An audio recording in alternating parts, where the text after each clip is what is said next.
Oke, selamat malam untuk peserta seminar yang bimbingan dengan saya. Malam ini kita akan penjelasan terkait dengan progres kalian dan sistematika untuk mengetahui bagaimana kalian bisa mengerjakan sesuai dengan sistematika yang ada. Tadi sedikit sudah tanya-tanya terkait dengan uh, uh, materi judul yang sudah dipilih oleh kalian masing-masing. Sudah ada 4 peserta yang sementara asistensi via Zoom ini, mudah-mudahan bisa mengerti untuk saya bisa pandu. Jadi perkuat di latar belakang terkait dengan judul yang kalian sudah pilih. Judulnya, kalau pusat kreasi dan wisata kuliner, kenapa perlu ada fasilitas untuk wisata kuliner dan digabung dengan kreasi? Kenapa harus digabung dengan wisata kuliner? Terus kenapa harus ada pusat? Seperti itu. Itu perlu dijawab di latar belakang. Terus kalau Karlin punya, kenapa perlu ada fasilitas terminal? Atau yang paling penting, kenapa perlu ada Fransa Lega 2? Fransales Lega 2. Kenapa perlu ada itu? Itu perlu diperkuat di latar belakang. Terus punyanya San atau Frederick Esteva. Kenapa perlu ada pengadilan negeri kelas 2 Malaka? Ditunjuk dengan data-data. Data-data itu bisa diambil dari pustaka, bisa ambil dari surat kabar, bisa ambil dari website resminya pemerintah, bisa ambil dari statistik, data-data statistik bisa. Terus pusat peragaan iptek di Kota Kupang. Kenapa perlu ada fasilitas untuk peragaan iptek? Terus kenapa perlu ada pusat? Nah, itu tadi saya mengulang saja untuk bisa diketahui oleh yang lain. Yang berikut sistematika. Yang berikut tentang identifikasi masalah. Jadi semua yang tadi sudah diceritakan di latar belakang itu harus diidentifikasi di masalah.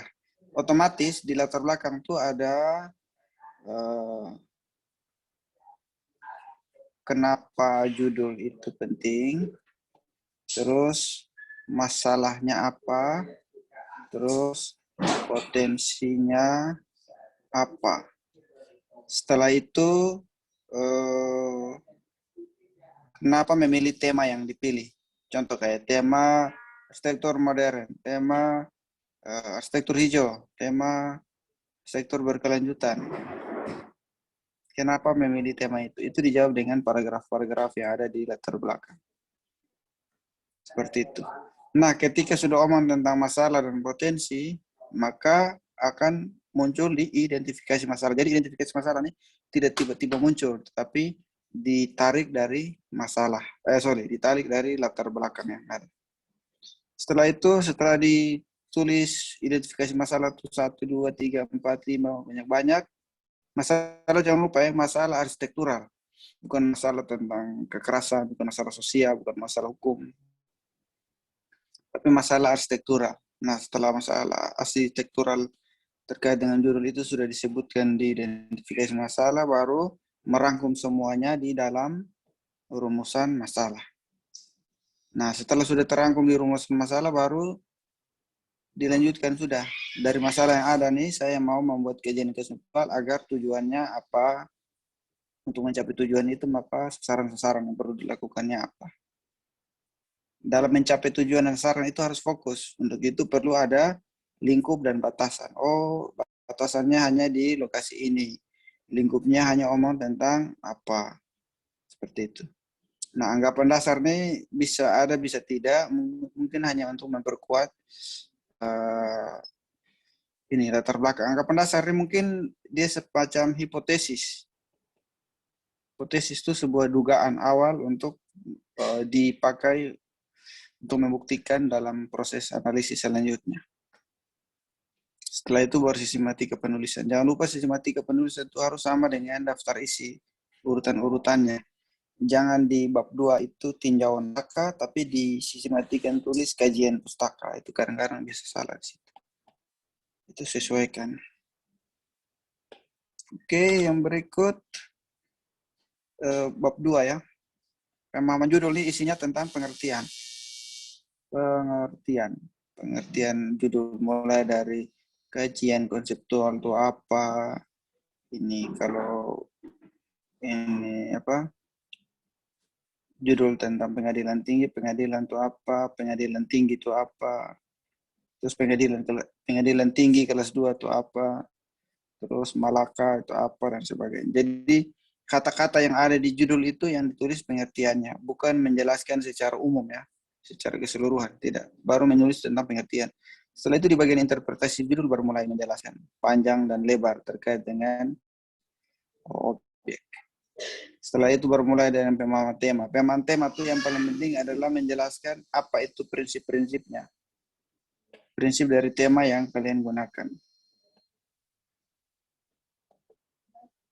Coba arsitektur hijau. Oh, di situ ada 5 pendekatan, 5 prinsip. Apa.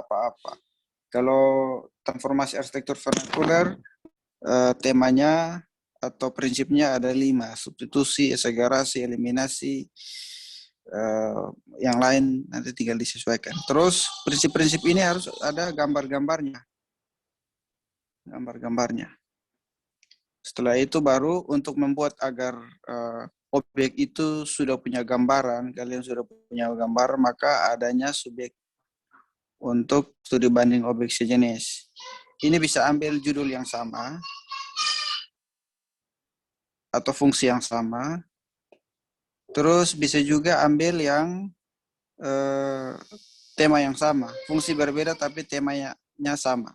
Itu bisa agar mempermudah kalian pada saat desain nanti. Oke, setelah itu masuk ke bab 3, tinjauan lokasi. Nah, di bab 3 tinjauan lokasi ini masih bersifat umum, karena kalian baru ambil dari literatur. Setelah itu tinjauan khusus, nah, masih sedikit saja karena belum melakukan survei. Ini bisa dilakukan pendalaman setelah sudah selesai survei. Survei lokasi. Oke, itu semoga bisa diingat ya. Kemudian lanjut ke metodologi. Oke, metodologi ini yang penting. Yang paling pertama nih jenis data dan kebutuhan data. Jenis data ini, data yang dipilih adalah data primer dan data sekunder. Data primer itu data dari lokasi. Data sekunder itu data dari literatur. Literatur apa saja yang kalian pakai mulai dari latar belakang, bab 2, bab 3, itu kalian tulis di sini. Makanya di sini ini isinya tabel. Yang paling pertama nomor, data, sorry ya, ini terlalu pendek.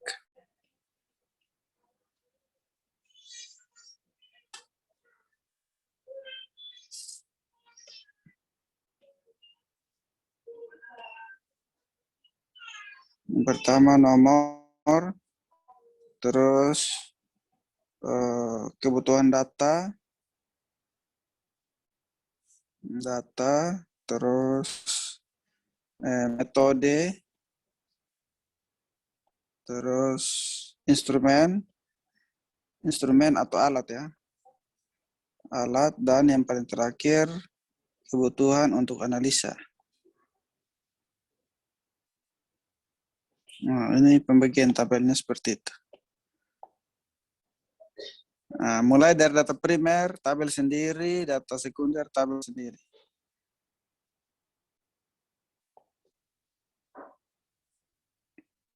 Jadi data lokasi itu mulai dari orientasi matahari, ukuran, set plan, existing, semua itu ditulis banyak-banyak di data kebutuhan untuk data primer.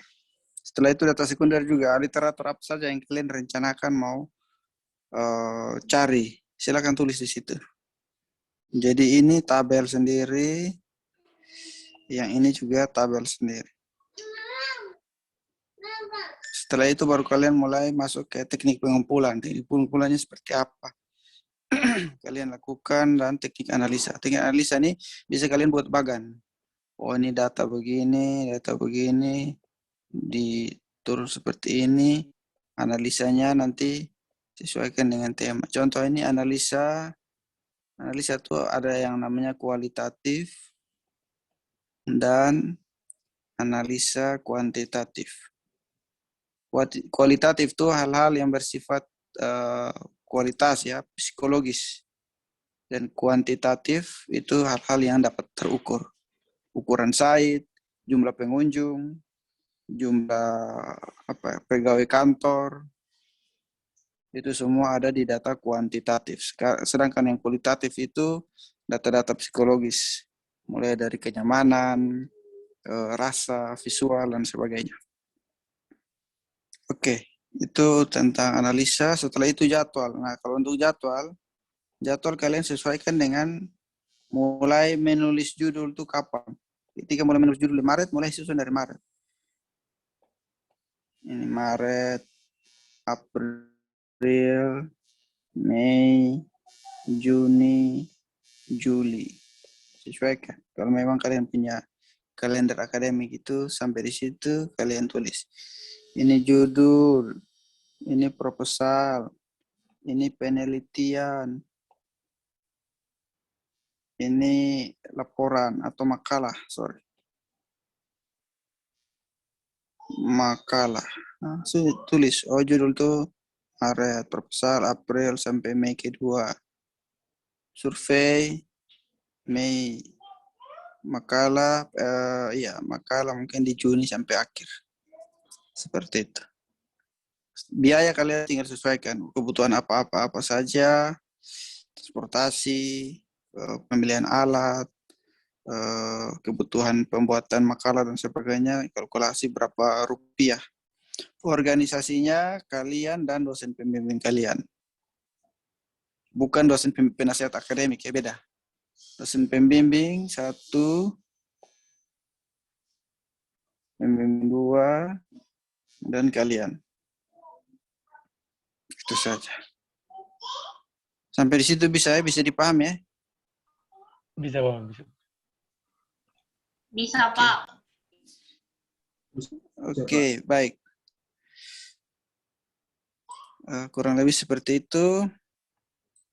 Yang paling penting adalah kalian mengerjakan sesuai dengan yang tadi saya sudah gambarkan secara umum itu untuk bisa dipahami oleh semua yang membaca.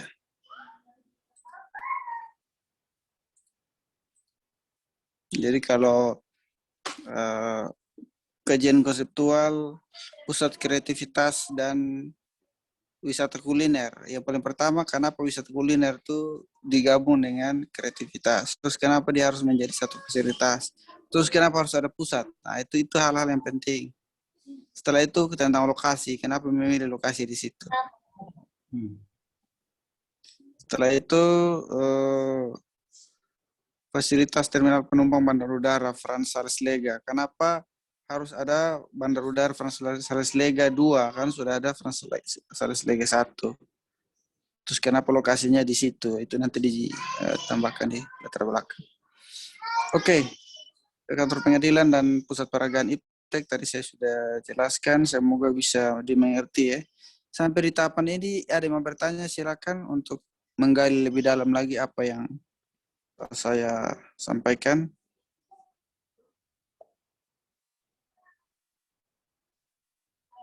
Silakan, Radex atau Karlin atau ini siapa nih, San atau Rio.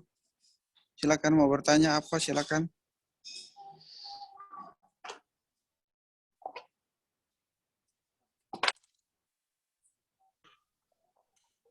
Mau tanya kalau untuk ini apa Pak? Studi bandingnya apa Pak?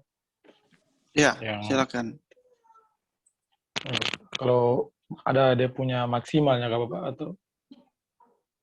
Mungkin paling baik itu 2, paling maksimal. Banyak sekali itu mungkin 3, tapi 2 saja cukup. Supaya bisa lebih fokus. Kalau dulu saya punya pengalaman ada 2. Yang satu judulnya mirip. Yang satu fungsinya berbeda tapi temanya sama. Agar dari sisi fungsinya bisa mudah untuk mendapat paparan. Kemudian dari sisi tema juga punya bagaimana si objek itu menerjemahkan tema yang sama seperti tema yang sesuai judul kita. Seperti itu. Jadi yang paling penting dari judul sejenis itu adalah memudahkan kita untuk mempunyai gambaran tentang seperti apa nanti desain kita. Itu. Dan baiknya judul itu memang benar-benar dia layak untuk dijadikan pembanding. Jangan sampai ambil ini fasilitas pengadilan kelas 2 di Atambua jadikan pembanding untuk Malaka. Itu kan beda-beda tipis. Harusnya cari yang benar-benar ideal. Yang sangat ideal untuk mendapatkan gambaran seperti itu.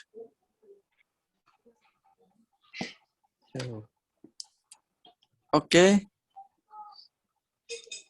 Begitu ya, Rarisya. Iya, Bapak. Yang berikut. Terima kasih, Bapak. Yuk. Berikut silakan. San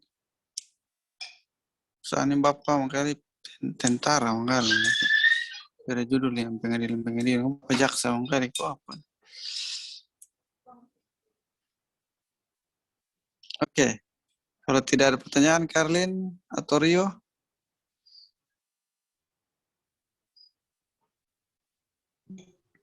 Baik, kalau tidak ada, ya. Kalau tidak ada, si Rio evaluasi untuk semua, si Rio Alves tinjauan lokasi itu hanya bab 3 ya, tinggal nanti disesuaikan. Terus nanti diselesaikan sampai di bab 5 ya. Jadi nanti semua yang kirim ke saya tuh jangan baru setengah-setengah kayak Frederick Stefa tuh.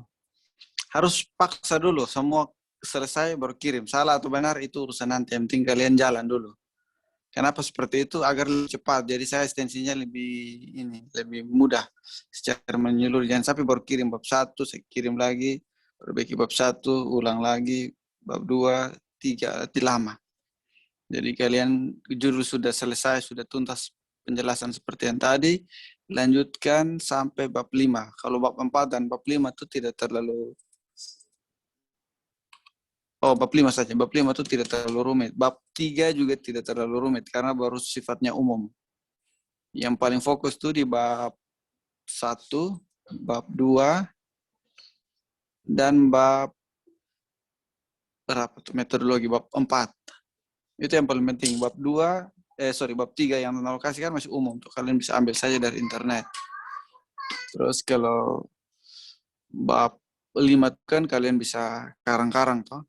Rencana dari sini nanti berakhir di bulan ini, minggu kesekian. Seperti itu.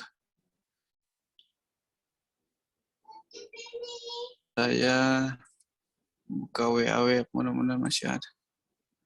Oh, tidak ada lagi. Oke, jadi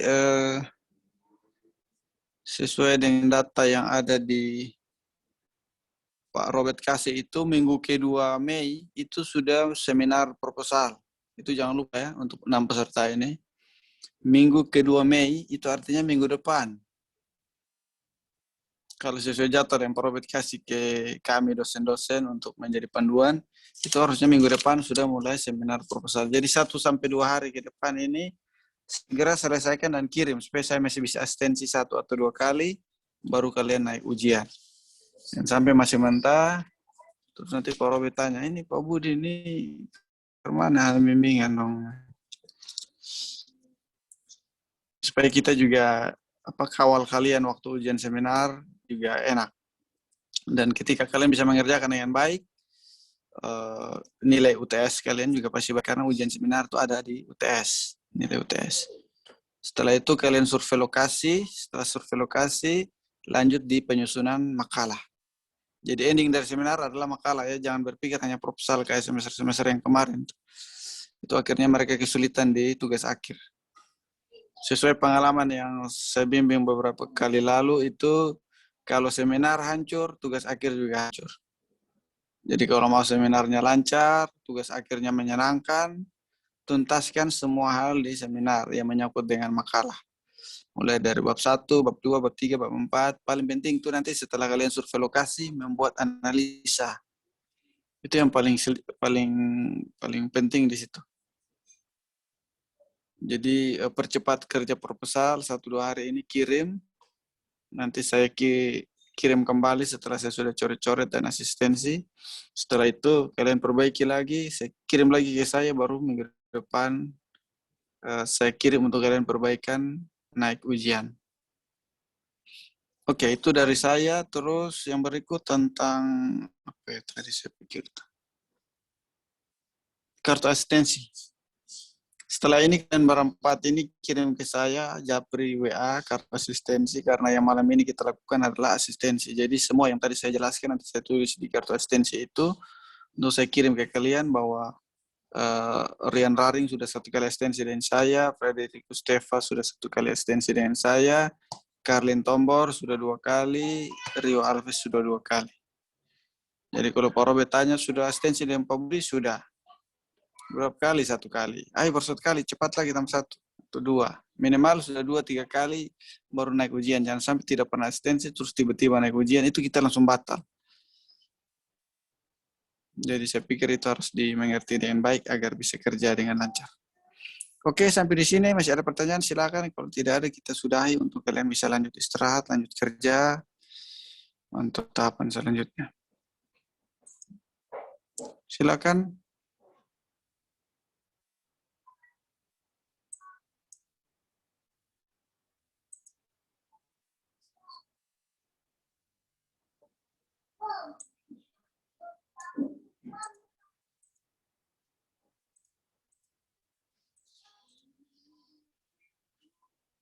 Oke, kalau tidak ada, saya minta semua aktifkan kamera untuk saya screenshot untuk jadi dokumentasi.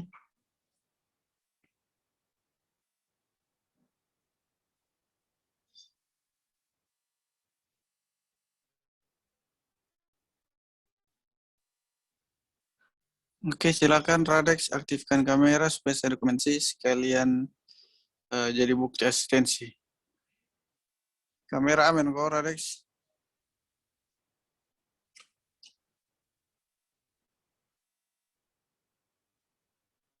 Oke, 1, smile.